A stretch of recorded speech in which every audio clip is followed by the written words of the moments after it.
नमस्कार, मैं लीशा और आप देख रहे हैं न्यूज 24 मध्य प्रदेश छत्तीसगढ़।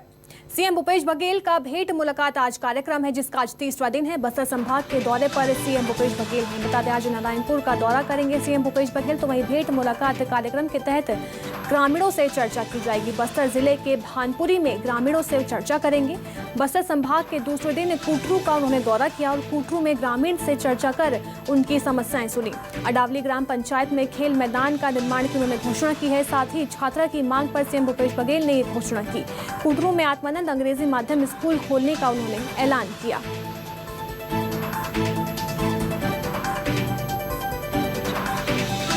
मेरे सहयोगी रायपुर से वैभव शिव पांडे जुड़ गए हैं। वैभव, देखिए, लगातार सीएम भूपेश बघेल प्रदेश व्यापी दौरे पर हैं और आज उनकी भेंट मुलाकात का तीसरा दिन है। क्या कुछ कार्यक्रम है उनके?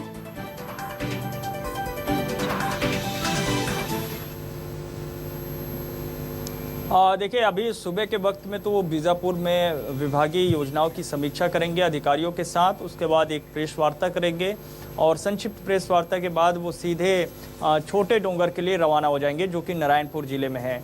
नारायणपुर जिला यानी कि अबूझमाड़ का इलाका मतलब नक्सलियों का सबसे कोर इलाका। उस इलाके में पहुंच रहे हैं मुख्यमंत्री भूपेश बघेल। छोटे डोंगर से उनकी जो है नारायणपुर जिले में यात्रा की शुरुआत होगी और उसके बाद वो फिर मर्दापाल और भानपुरी पहुंचेंगे।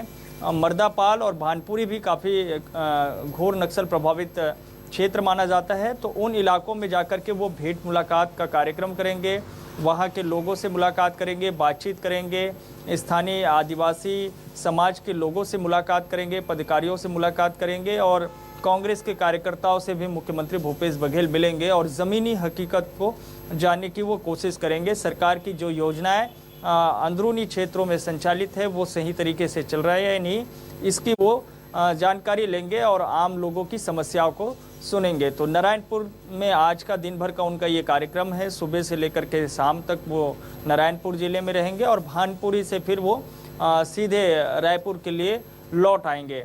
तो आज शाम को मुख्यमंत्री भूपेश बघेल का रायपुर लौटने का भी कार्यक्रम है। जी बिल्कुल, आज भेंट मुलाकात का तीसरा दिन है। लगातार उनके कार्यक्रम जारी हैं। वैभव जी हमारे साथ बने रहिए, आगे भी आपसे खबरों पर लगातार अपडेट हम लेते रहेंगे। एक और बड़ी खबर रायपुर से है, जहां राज्यसभा चुनाव के लिए दावेदारों ने अपनी ताल ठोकनी शुरू कर दी है। कांग्रेस की ओर से 2 उम्मीदवारों ने अपनी ताल ठोकी है। पूर्व सांसद PR खूटे और प्रदेश सचिव अजय साहू ने अपनी दावेदारी पेश की है। विधानसभा अध्यक्ष चरणदास महंत भी राज्यसभा में जाने की अपनी इच्छा जता चुके हैं। बता 10 जून को छत्तीसगढ़ के 2 सीटों के लिए चुनाव होना है। ये बड़ी और अहम जानकारी है, जहां अब राज्यसभा चुनाव के लिए सब दावेदारी ठोकते हुए नजर आ रहे हैं। कांग्रेस की ओर से 2 उम्मीदवारों ने अपनी ताल ठोकी है, तो वहीं पूर्व सांसद PR खूटे और प्रदेश सचिव अजय साहू ने अपनी दावेदारी पेश की है। विधानसभा अध्यक्ष चरणदास महंत भी राज्यसभा में जाने की अपनी इच्छा जता चुके हैं। बता दें, 10 जून को छत्तीसगढ़ की 2 सीटों के लिए चुनाव होना है और जिसके चलते अब दावेदारी ठोकी जा रही है। कांग्रेस की तरफ से 2 उम्मीदवारों ने अपनी ताल ठोकी है। पूर्व सांसद PR खूटे और प्रदेश सचिव अजय साहू ने दावेदारी पेश की है। राज्यसभा चुनाव के लिए ये दावेदारी ठोकी जा रही है। मेरे सहयोगी वैभव शिव पांडे हमारे साथ लगातार जुड़े हुए हैं। देखिए, अब वैभव जी, 10 जून को छत्तीसगढ़ की 2 सीटों के लिए चुनाव होना है, जिसके चलते अब कांग्रेस की तरफ से दावेदारी ठोकी जा रही है।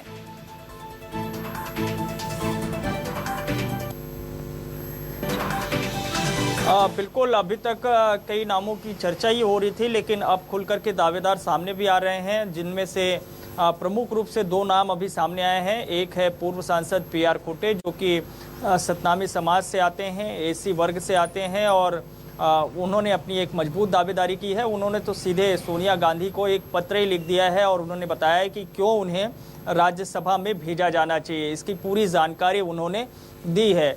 वो बलौदा बाजार इलाके से आते हैं और वहाँ से वो पलारी विधानसभा से वो विधायक भी रहे हैं और सारंगढ़ से वो पूर्व लोकसभा सांसद रहे हैं। पहले वो बीजेपी में थे, लेकिन कुछ समय पहले ही वो जो है बीजेपी का साथ छोड़ के कांग्रेस में आ गए थे।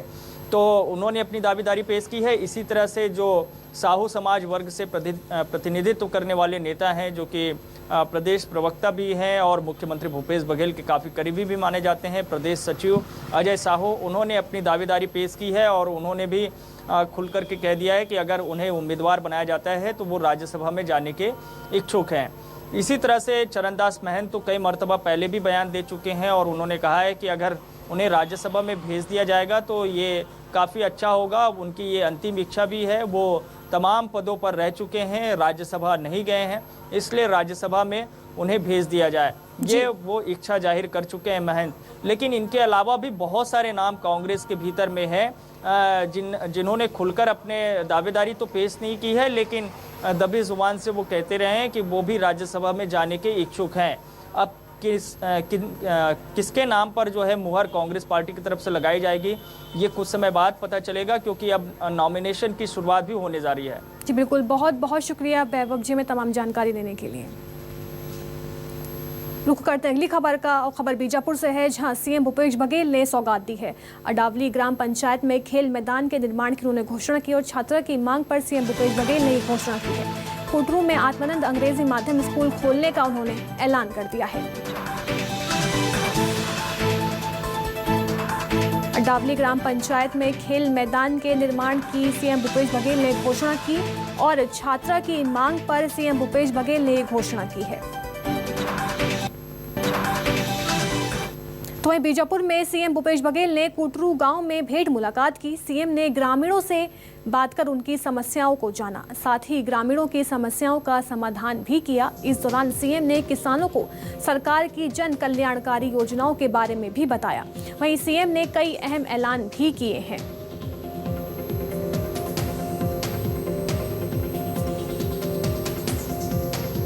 कोटरू में सरकारी बैंक खोलने की सीएम भूपेश बघेल ने घोषणा की है। साथ ही साथ हाई स्कूल के नए भवन की मंजूरी भी सीएम भूपेश बघेल ने दे दी है। जवारम माध्यमिक स्कूल को मीडियम स्कूल में तब्दील करने का भी उन्होंने फैसला लिया। सीएम भूपेश बघेल भेंट मुलाकात के कार्यक्रम में लगातार हैं। बता दें उनके कार्यक्रम के तहत बीजापुर के दौरे पर हैं। यहां कार्यक्रम के दौरान एक छोटे बच्चे ने सीएम बघेल को गीत सुनाया, जिसके बाद सीएम ने बच्चे की तारीफ की और उसे अपने पास बुलाकर प्यार दिया। में मिल जावा गुल बनके मैं खिल जावा, इतनी है दिल की आरज़ू, तेरे नदियों में बह जावा, तेरे खेतों में लहरावा, इतनी सी है दिल की आरज़ू। बहुत बढ़िया, बधाई, बहुत सुंदर। इधर आओ मेरे पास। कहाँ गिराने वाले हो? यहीं गिराने वाले हो? कौन क्लास में? हाँ, वेरी। तो वहीं नक्सलियों से बातचीत पर सीएम बघेल ने बयान दिया है। वार्ता के लिए छत्तीसगढ़ में उपयुक्त माहौल है। आगे कहा कि संविधान के दायरे में आकर वार्ता करेंगे तो बातचीत के लिए तैयार है। नक्सली जहां बुलाएंगे वहां आकर चर्चा करेंगे, और लेकिन चर्चा सिर्फ संविधान के दायरे में होगी। वार्ता के लिए छत्तीसगढ़ में उपयुक्त माहौल है, सीएम भूपेश बघेल का बयान सामने आया। नक्सलियों से बातचीत पर सीएम बघेल ने बयान दिया है। नक्सली जहां बुलाएंगे वहां आकर चर्चा करेंगे। तो आगे कहा कि लेकिन चर्चा सिर्फ संविधान के दायरे में होगी।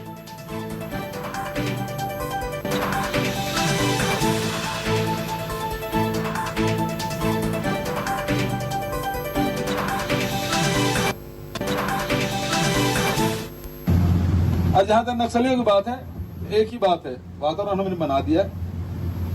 इससे अच्छा वातावरण नहीं हो सकता पूरे बस्तर में। जिस सुकमा से नक्सलवाद की शुरुआत हुई थी, अब वहाँ काफी पीछे हट चुके, उसका प्रभाव बहुत कम रह गया। आपसे बेहतर कोई नहीं जानता। तो बात करना चाहते हैं तो हमारे द्वार हमेशा खुले हुए हैं। सिर्फ एक ही बात है, तो भारत, मैं किस आधार पर बात करूंगा? मैं हिंदुस्तान में हूँ, ये गणराज्य है और ये संघीय गणराज्य है। संघीय गणराज्य होने के नाते, एक राज्य के मुख्यमंत्री होने के नाते संवैधानिक पद पर बैठा हूं, तो सबसे पहली बात है मैं किसी से सामने बात करूंगा वो भारत के संविधान पर विश्वास करूंगा।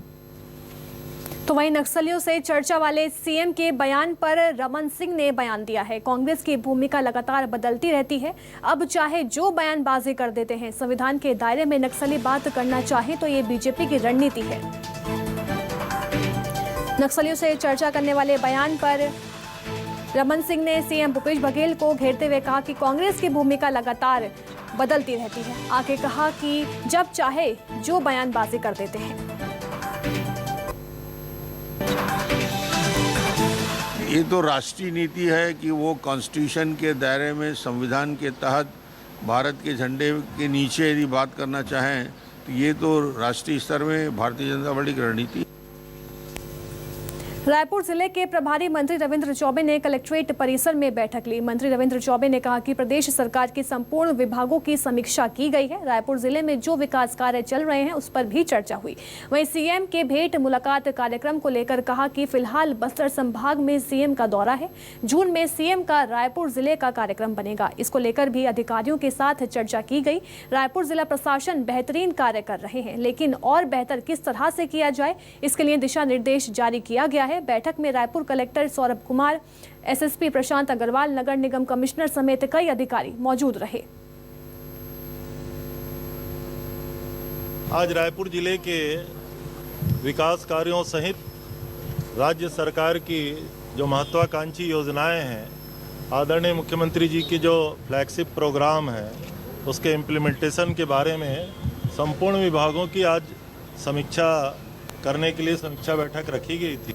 खबर कोरबा से है, जहां कोयला खदान से कोयले की चोरी करने का वीडियो वायरल होने के बाद आईजी रतनलाल डांगे ने जांच का निर्देश दिया है।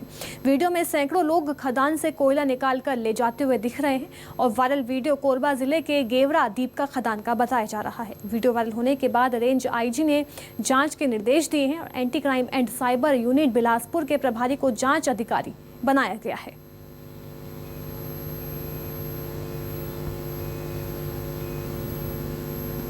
आम लोगों के लिए आवागमन के साधन सिटी बस संचालन की योजना फेल हो गई है। जिले में चल रही 50 में से 9 सिटी बसें गायब हैं तो 41 खराब हैं। 7 साल पहले शहर के भीतर शुरू की गई सिटी बस संचालन की योजना पूरी तरह बंद है। सिटी बस शहर के अलावा जिले के 12 रूट पर ये बस चल रही थी। लोग निजी बसों की बजाय सिटी बसों में सफर करने लगे थे, लेकिन अब फिर प्राइवेट बसों में सफर करने को मजबूर हैं। सिटी बस का जो मुद्दा है वो जनहित का मुद्दा है। सरकार के आंकड़े हैं कि लगभग बिलासपुर से 8000 लोग 2 सिटी बस में सफर करते हैं। उसके बाद भी लगभग 2.5-3 सालों से सिटी बस बंद पड़ी हुई। जब हम आज़ाद मंच के साथियों ने इसका विरोध किया, जब हम सारे मुद्दों, सारे तथ्यों को हमने खंगाला, तो हमें समझ में आया कि एक बहुत बड़ा भ्रष्टाचार इसके बीच चला जा रहा है। कोरोना काल में जब वो बंद हुए तो सरकारी संरक्षण में उसको अघोषित तौर पर बेचने की व्यवस्था प्रशासन ने बना दी। आज उसके कल पुर्जे गायब हैं। कंडम स्थिति ऐसी है कि किलो के भाव में वो बस बेचने को तैयार हैं। हमारे यहाँ पे जो सिटी बस बिलासपुर में चलाने वाले जो ऑपरेटर थे, उनको अभी हमने नोटिस दिया है। 2 लगातार दूसरा नोटिस हो गया। इस दूसरे नोटिस में हमने उनको कहा है कि आप सिटी बस का संचालन जिस तरीके से पूर्व में कर रहे थे कोविड से पहले, वैसे ही तत्काल शुरू करें। और इस नोटिस के बाद, अगर इस नोटिस के बाद इसका उत्तर जैसे ही हमको मिल जाता है, इसके बाद हम डिसीजन लेंगे। अगर उत्तर संतोषजनक नहीं पाया जाता है तो हम उनका ऑपरेशन का जो उनके साथ एग्रीमेंट है उसको रद्द करेंगे। मुंगेली जिले में कांग्रेस नेता और डिप्टी कलेक्टर के बीच अब जुबानी जंग शुरू हो गई है। दरअसल इस पूरे विवाद का जड़ एक वायरल वीडियो बताया जा रहा है और कांग्रेस नेता खुशबू वैष्णव ने सोशल मीडिया पर वीडियो जारी किया है। इस वीडियो को खुद कांग्रेस नेता ने बनाया है और वीडियो के आधार पर डिप्टी कलेक्टर अनुराधा अग्रवाल पर आरोप लगाया जा रहा है कि राशन कार्ड बनाने के एवज में रिश्वत की मांग की गई है। मामले के वक्त डिप्टी कलेक्टर लोरमी जनपद में सीईओ के रूप में कार्यरत थी। वहीं वीडियो के वायरल होने के बाद मुंगेली जिले में प्रशासनिक से लेकर राजनीतिक गलियारों में हड़कंप मचा हुआ है। उधर अब डिप्टी कलेक्टर अनुराधा अग्रवाल ने बयान जारी किया है। उन्होंने आरोपों को बेबुनियाद और निराधार बताया है। तोड़ मरोड़ कर पेश किए गए वीडियो जारी कर मुझे बदनाम किया जा रहा है, इसको लेकर उनका बयान भी सामने आया। जनपद सीईओ अनुराधा अग्रवाल जी के पास मैं गई थी हमारी ग्रामीण जनता का राशन कार्ड लेकर, और माननीय मुख्यमंत्री भूपेश बघेल जी जितनी अच्छी योजनाओं का संचालन कर रहे हैं, उतनी अच्छी योजनाओं को किसी भी तरीके से सिर्फ कागजी कार्यवाही करके सीमित कर दिया जा रहा है। ये मेरी बातचीत जनपद उपाध्यक्ष श्रीमती खुशबू वैष्णव मैडम से हो रही है, तो उनके साथ मेरे काफ़ी व्यक्तिगत संबंध रहे हैं। तो एक अनौपचारिक चर्चा हमारे बीच हो रही थी काफ़ी देर से। तो उसमें मैडम के द्वारा मुझसे वही पूछा गया था कि इतने सारे जनपद के कामों को और पर्सनल लाइफ को आप कैसे मैनेज कर लेती हैं। तो मैं वही उनसे बता रही थी कि सभी कामों को, चाहे वो किसी का भी हो, चाहे विधायक जी का हो, चाहे किसी जनप्रतिनिधि का हो, तो हमारे द्वारा सबको मैनेज किया जाता है। छत्तीसगढ़ जुझारू आंगनबाड़ी कार्यकर्ता सहायिका कल्याण संघ महासमुंद ने 1 जून से आंगनबाड़ी केंद्र बंद करने की चेतावनी दी है।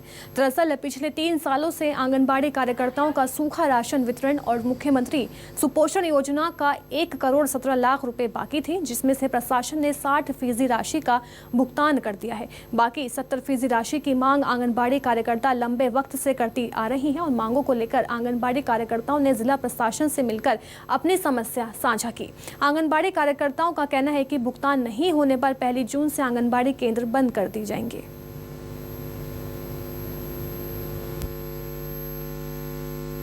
हम लोग मुख्य रूप से सूखा राशन और एनीमिक महिलाओं को जो हम लोग खाना खिलाएं उसके विषय में, और कमार जनजाति के बच्चों को अंडा का वितरण किया गया है और आज से 2 साल पहले मुर्रा लड्डू का वितरण किया गया है। उसी का जो राशि जो है वो पिछले 3 वर्षों से भुगतान बाकी है। इसी संदर्भ में आज हमने कलेक्टर साहब को ज्ञापन सौंपा है। बालोद जिले के चरोटा को आदर्श गौठान घोषित किया गया है। आदर्श गौठान में न केवल गाय की देखरेख की जाती है बल्कि मुर्गियों और केंचुओं को भी पाला जाता है। गाय को पालने की जिम्मेदारी स्थानीय किसानों को दी गई है। किसान रोजाना सैकड़ों लीटर दूध बेचकर कमाई कर रहे हैं। वह पाले जा रहे गायों की देखरेख भी पशु चिकित्सा विभाग की टीम कर रही है। वहीं जिले का आदर्श गौठान चरोटा को राजधानी में सम्मानित किया गया।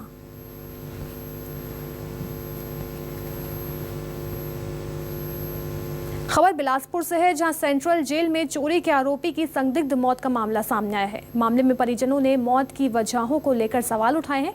परिजनों ने मौत की जांच की मांग भी की है। उधर मामले में जेल प्रबंधन कुछ भी कहने से बच रहा है, तो पुलिस मामले की जांच करने की बात कह रही है। दरअसल सेंद्री निवासी विदेशी कैनवंट को पुलिस ने रेलवे क्षेत्र में चोरी के आरोप में गिरफ्तार किया था। परिजनों के मुताबिक 14 मई को गिरफ्तारी हुई। वहीं 16 मई को सिम्स में भर्ती किया गया और 18 मई को मौत की सूचना दी गई। इस दौरान कैदी के साथ जेल में क्या हुआ, सिम्स में भर्ती के दौरान सूचना नहीं दी गई। परिजनों ने कैदी को पीट कर हत्या करने का आरोप उनके ऊपर लगा है। उधर चौकी से जानकारी मिल रही है कि जानकारी के मुताबिक कुत्ते के काटने की वजह से उसकी मौत हो गई।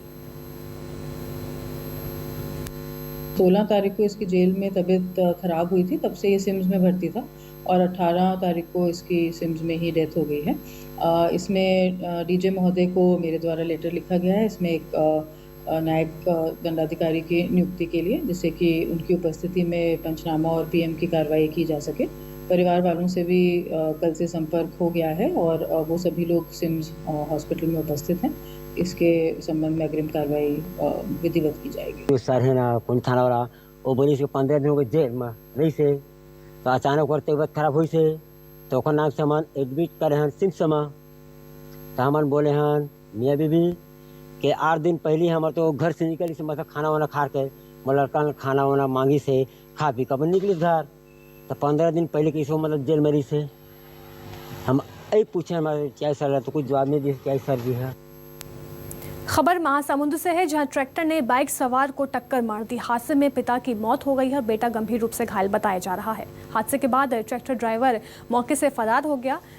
बिरकौनी चौक के पास की पूरी घटना बताई जा रही है, जहां ट्रैक्टर ने बाइक सवार को टक्कर मार दी। सड़क हादसे में पिता की मौत हो गई है और बेटा गंभीर रूप से घायल बताया जा रहा है। हालांकि जो ड्राइवर था वो हादसे के बाद फरार है और बिरकौनी चौक के पास की पूरी घटना है।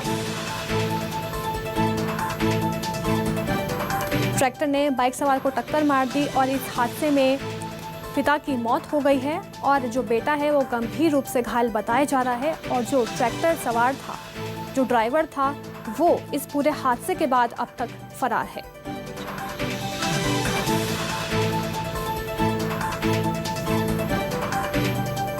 ये पूरी घटना बिरकौनी चौक के पास की बताई जा रही है।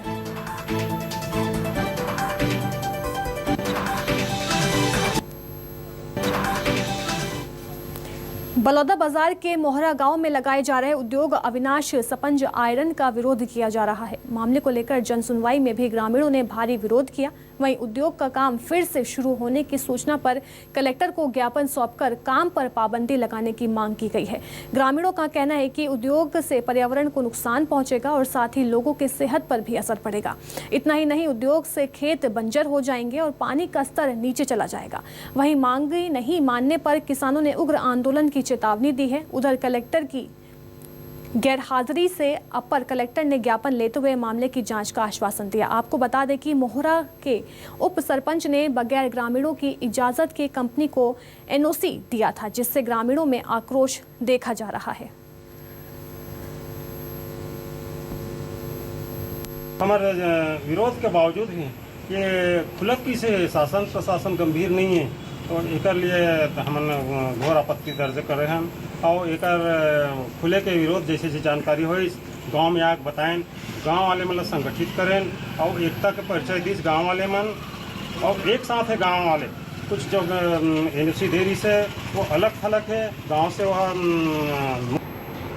मोहरा में अविनाश एनर्जी करके एक स्पंज आयरन का प्लांट रखने वाला है, जिसकी जन सुनवाई में भी काफ़ी विरोध हुआ। वहाँ पे ये लोगों ने बताया है कि बड़े बड़े बोर करवा रहे हैं, हजारों के जैसे बोर करवा रहे हैं, कुछ पेड़ की कटाई भी कर डाला है, वैसे लगाने की तैयारी कर रहे हैं, उसकी विरोध में आएगी। सरगुजा जिले से जहां कोयला खनन के लिए कोर्ट जा रहे हसदेव जंगल के विरोध में स्थानीय लोग जगह जगह प्रदर्शन कर रहे हैं। आपको बता दें कि कोयला खदान के लिए हसदेव अरण्य के लाखों पेड़ को काटा जाना है, जिसके विरोध में पिछले दिनों राजधानी रायपुर में भी प्रदर्शन हुआ था। तो वहीं वीरेंद्र सिंह अपने साथियों के साथ वन प्राणियों की वेशभूषा में हसदेव अरण्य को बचाने के लिए विरोध प्रदर्शन करते दिखे। हसदेव अरण्य को बचाने के लिए लगातार प्रदर्शन किया जा रहा है। लोग जगह जगह विरोध प्रदर्शन करते हुए दिखाई दे रहे हैं। वन प्राणियों की वेशभूषा में विरोध प्रदर्शन किया गया। बहुत ही अनोखे तरीके से ये प्रदर्शन किया गया है। ये देखिए किस तरह से भालू की वेशभूषा में प्रदर्शन किया जा रहा है। जैसा कि हम सब जानते हैं, हसदेव को अमेजन कहा जाता है छत्तीसगढ़ का। अमेजन में पूरे विश्व का 20% ऑक्सीजन पूरी दुनिया को मिलता है। उसी तरह 1,78,000 हेक्टेयर को हमें बचाना है हसदेव का। आज हम लोग जंगली वेशभूषा वन्य प्राणियों का धारण कर जंगल बचाने के लिए हमने लोगों से निवेदन किया। हसदेव को बचाना है और इससे हम आने वाली पीढ़ियों के लिए शुद्ध हवा, पानी की व्यवस्था कर सकेंगे, इसलिए हम इसका विरोध कर रहे हैं।